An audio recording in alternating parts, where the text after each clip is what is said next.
Somebody get the solar out. Somebody get the solar. No, blackout. Welcome to the Housing Happy Hour, where we talk all things housing in the happiest of hours. with your hosts and favorite realtors, Heather Dom and Lindsay Siren.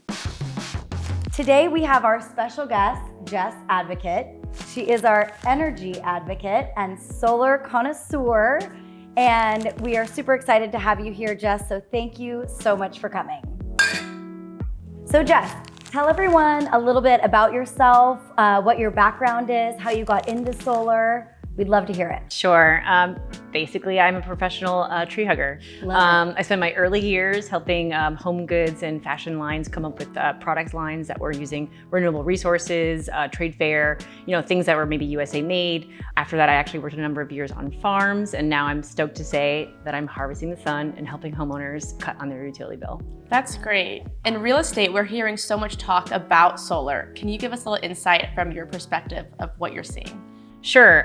There's a lot going on in solar that you guys are probably unaware of. In 2018, actually, a bill was passed called SB 100. Really stoked on California's efforts. Essentially, what this is stating is that we are trying to go 100% renewable by 2045. What this means for churches, schools, parking lots, homeowners is that they're more or less mandating that everyone goes renewable. This is going to change everything as we know it as far as what our landscape looks like. We're going to start seeing solar panels on every surface. Wow. Yeah. I mean, I guess you can't call yourself a true Californian if you don't go solar, right? I would say so. We are the fifth largest economy. We're doing efforts to really combat all of the pollution issues that you guys, I'm sure, have heard about. Yeah. And so it's a great effort, and I'm really stoked on California for the efforts they're making. The goal is to help California reach, certain marks to reach this timeline. So by 2030, we're actually trying to combat and become 60% renewable. So that's why there's a big effort being made right now. You're probably hearing lots of noise, lots of folks maybe even knocking on your doors, ads on your Facebook or Instagram. I mean, there's flyers in the mail. There's a reason for this. It's just the writing's on the wall. We have a big problem to fix, and that's what's going on right now. Yeah. In regards to the bills here, I know that there's a lot of clients that we encounter all the time, sellers especially, and even buyers when they come to see a house that's on the market, they will always ask us if the home has solar, if it's leased, owned, or what the true-up bill is. Yeah. So maybe before we get into leasing and owning, can you explain a little bit of what the true-up bill is? Sure. So a true-up bill is basically the truth of it all, if you will. It's what does the solar look like at the end of the year. So if you have solar each month, you're basically producing power. Simple and easy as it can sound. Each month, if you can just imagine putting kilowatt quarters, meaning you've got solar, you're producing power, whatever you're using, great, you use. All that extra power actually goes back to the grid. So you're putting kilowatt quarters into the bank.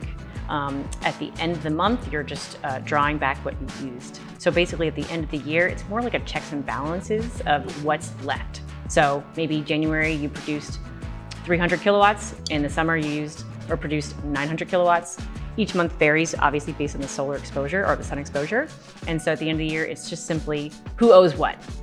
The goal is to have you produce so much that actually SDG&E owes you money. I was just going to ask, how and where does SDG&E fit into all this? Right. So again, in 2018, when that bill was passed, actually everyone in California got a new meter on the side of your home. I'm sure you guys maybe recall there used to be a meter person that would come over and check the meter. Now it's all digital. It's called a net metering. So it's a digitized meter, and what this means is as you have solar, again, it's a turnkey operation. One day everyone's going to be forced to do this, but right now it's a little bit more voluntary. But the meter reads the production. So as you're producing power, it goes to the grid, and that meter clocks it. And so basically, it's just a checks and balance of who owes what at the end. So are we still paying SDG&E, or are we paying a solar company, and how does that reflect on our bill? That's even a harder question. So SDG&E, they actually have to go renewable themselves as well, which is a big problem for them. I don't know if you guys know, actually, the big, I'm going to call them boobs on the side of the highway, right up the coast. We know the boobs. I think we know them. So that actually used to be our nuclear power plant. Is actually shut down. So it's decommissioned. It's actually just sitting there empty. And so that being said, California is lacking a bunch of production of energy. So right now, we're actually buying a lot of our power from neighbor states like Nevada, New Mexico, and shipping it in. And so that being said, SDG&E is actually currently working on building their own solar panel farm out in the desert to start producing localized power to also meet the needs of the SB 100 bill.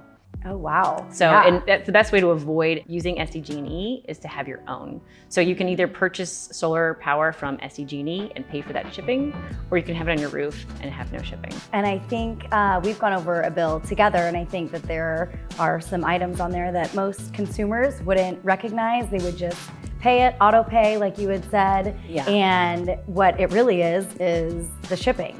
Right, so I dare you all to go on your utility bill, go look at page 3. There's actually a number of things that you probably are unaware that you're paying for. Transmission, distribution, those are literally fancy terms for shipping. It's generally about 30 to 50% of your bill. So again, like I said, we're currently buying power from Nevada, New Mexico, shipping it on the grid, and all that charge for that power and that shipping is going straight to the consumer. So it's a pain in the butt. So imagine buying like a $20 item on Amazon, but paying $40 to ship it. It like doesn't make any sense. That's what we're doing right now with SDG&E. Bless them. They're actually making the most they've ever made in regards to revenue. So that being said, there's also a few other things on the bill. There's a line regarding fires. A lot of fires are started, those transmission, distribution. Again, you're transferring so much power over the grid. Fires are actually starting. PG&E, SDG&E, they all have manslaughter charges against them right now.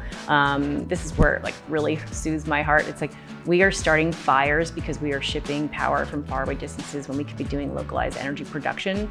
So in regards to like renewable, what's so beautiful about solar is we're just plain simple, we're just localizing power production. Right.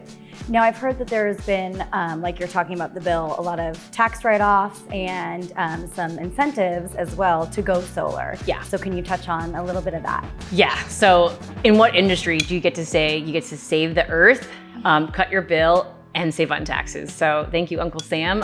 Right now, actually it was just increased recently, you'll get a 30% tax credit for going solar. So what that means is if you were to purchase solar, and again, this is strictly for ownership, so if you were to finance it or buy it outright, you'll get a 30% kickback on your taxes as a credit.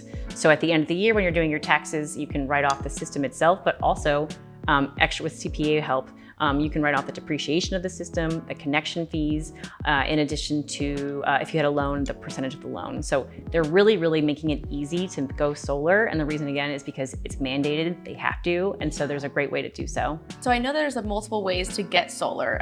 There's the owning that you've mentioned, there's leasing, and then there's something called PPA that is wild these days. Yeah. Can you kind of break down each and give us the benefits of all of them? Great question. So PPA is just really, and personally, as far as I'm concerned, a marketing tactic. It's called Power Purchase Agreement. It's pretty much leasing. What that means is you're just paying a monthly bill for another company to own it. Common brands that you'll hear who are doing that are Sunrun, Sunnova, SunPower. They offer this because it's, to be honest, not a bad credit system. They provide you the panels at no cost. You pay them monthly. They get to the tax credit. They get to depreciate it. You pay for it. Generally with solar, you reach your ROI around year 7. So for what that means for them is they have a 25-year contract with you. They give it to you at no cost, you pay for it, and then eventually it's paid off, and then you continue to pay for it. So it's a great way to go solar. They make great money. In regards to homeowners who don't want to invest, who don't want to qualify or can't qualify for it, it's still better than SDG&E, so you really just can't go wrong with solar. But ownership, as far as I'm concerned, is the best because you get the tax credit, you get depreciated, you enjoy that Uncle Sam money. Right. And in a real estate sense, it's super easy for any buyer to assume either the solar lease, or if it's paid off, it can be paid off through escrow, through the proceeds for the seller. So it's a very simple, formality during a transaction. If we want to get technical, ownership is a UCC1 filing, which is like similar to mechanic lien, I believe. So it's not I don't want to use the word lien. It's not a lien on the home, but it's just more a small contingency that when you're switching it over to the new homeowner, just the paperwork switches over. Right. Super simple. I mean, you and I can both agree that in escrow, when you don't own, it honestly causes so many headaches in getting the home to close. There's been more times than not that a solar company has actually delayed closing because of just transferring over a PPA loan or something that a seller perhaps just the paperwork. The paperwork, all of it. So owning even from our perspective, is a lot easier and better all around. I will say whenever I have a buyer and they know that the home has owned solar, it's definitely more attractive to them when they see that. Yeah, and for those who are maybe doing an investment property or buying the home not thinking that they're going to spend 30 years, that's fine. You can buy the home, you can get that tax credit, you can depreciate it, pocket all that money, pay into it if you're doing a loan, pay your monthly fee, and then, which is still cheaper than SDG&E because they're robbing you. And then at the end, just sell it off to, when you get your home appraised, obviously there's gonna be equipment on your house, it's gonna increase the home's value. So really the new homeowner is buying it off of you. So it's still a great way. Ownership, again, is king as far as I'm concerned, but leasing, there's a time and place for it if you don't have paid taxes, if you're a bit older, if you don't wanna invest. You can't go wrong because SDG&E is robbing you. Yeah. So we know that you are our local expert Right. here in the area, but what other areas do you service and where can you go? Sure. So I'm an energy consultant, and yes, my name is Advocate. So that being said, I actually have partnerships with multiple states. Some of the companies I work with, again, Sunrun, SunPower, they're actually nationwide. If not, I can find local installers in your area. So though I am local to San Diego, I can definitely meet with homeowners to help them consult here, but I'm also able to do Zoom meetings and help folks all around. You actually just flew out to Texas.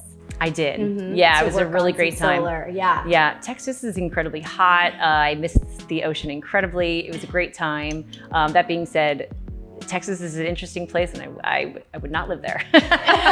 It sounds like it's a great place for solar. And it's so Great hot. place for solar. Well, actually, their utility there is quite different. So here it's monopoly. I don't know if you guys know Mr. Burns from The Simpsons, if you guys recall this. Excellent. Mr. Burns actually owns the nuclear power plant. He was the only provider for energy. Whoever is in the monopoly is making the most money. Of So course. that is why he's so evil. So what's interesting with Texas is that actually there's multiple providers. There's not a set of monopolies. So there's like 20 different providers for energy. So they're able to cut each other. So it's been a different market completely. Here in SoCal, your options are SDG&E. So you might fear, I don't want to get into a lease or I don't want to get into a loan.